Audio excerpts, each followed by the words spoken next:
Happy New Year, Hannibal TV. It's the king of Connecticut here.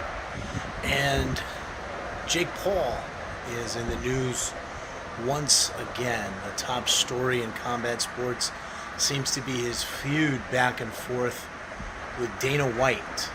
Now, I had dealings myself with Zuffa and Mike Murch, their legal guy, primarily during Dana White's tenure under the Fertitta's ownership. The company was owned by Zuffa.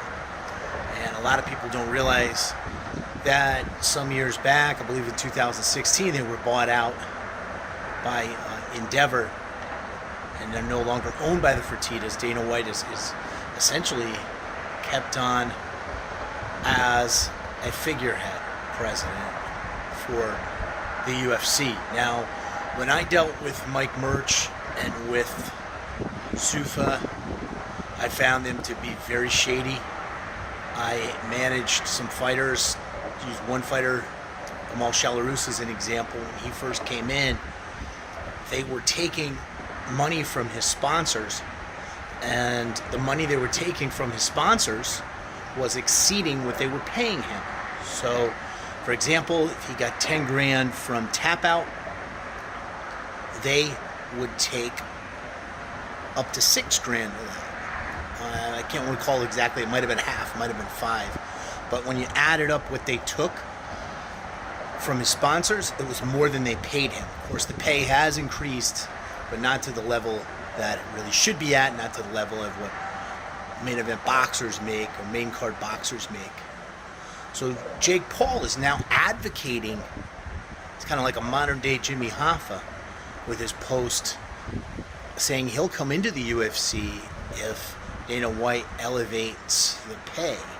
Now, wouldn't this be interesting? And this is something that I predict and I'd like to see happen in 2022. Jake Paul is getting a lot of positive attention and positive feedback from UFC fighters, from UFC fighter managers, and from fans that know the business. So wouldn't it be interesting if in 2022 Endeavor fired Dana White as president and made Jake Paul UFC president? Stranger things have happened. Thank you for watching the Hannibal TV.